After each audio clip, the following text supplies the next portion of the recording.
బగారా రైస్కి కావాల్సిన పదార్థాలు: బిర్యానీ ఆకు, 3 ఇలాచి, 4 లవంగ, 1 చెక్క, షాజీరా. కూరగాయలు మీ ఆప్షనల్ అండి. బీన్స్, ఒక 2 బీన్స్, ఒక చిన్న ముక్క క్యారెట్, ఒక పచ్చిమిర్చి, ఒక 2 పచ్చిమిర్చి, చిన్న ఉల్లిపాయ, ఒక రెబ్బ కరివేపాకు, అలాగే కొద్దిసేపు నానబెట్టిన రైస్. ఇప్పుడు ఒక బాణీ పెట్టుకొని 1 స్పూన్ ఆయిల్ లేదా ఘీ, మీకు ఏది కంఫర్టబుల్ ఉంటే అది. ఏం వేస్తున్నామా మీ ఉల్లిపాయ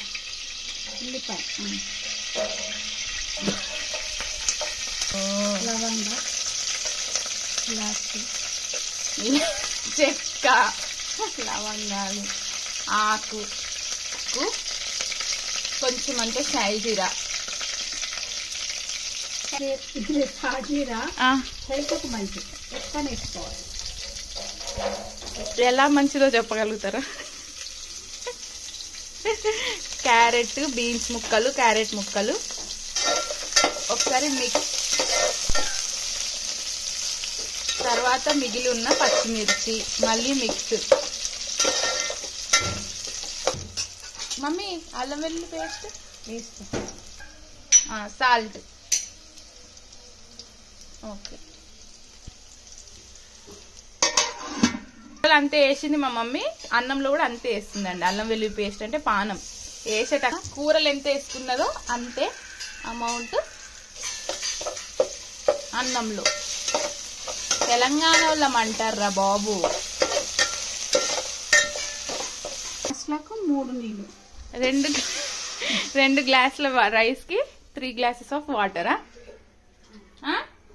నా లెక్క ప్రకారం అంటే చిన్న గ్లాస్ అన్నది బియ్యంది. ఆ glass of 3 glasses of water. Okay, mix.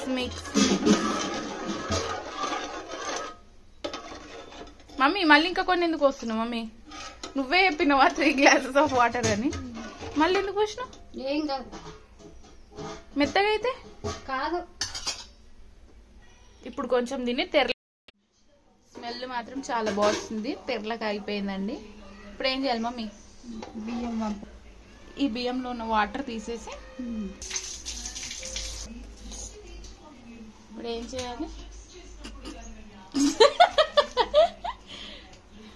ఎందుకు మమ్మీ కనిపించట్లేదా గ్యాస్ స్టవ్? ఇప్పుడు రైస్ అందులో వేసుకోవాలి. రైస్ అందులో వేసుకున్న తర్వాత మిక్స్. ఎన్ని మినిట్స్లో తయారవుతుంది మమ్మీ? 20 minutes. 20 minutes. 20 minutesలో ఫుడ్ రెడీ. వావ్, రైస్ అవుతుందండి. రియో గాడికి ఓట్స్ కుక్ అవుతున్నాయి, ఇక్కడ రైస్ కుక్ అవుతుంది. మూత పెట్టేసుకోవాలి. Okay, done.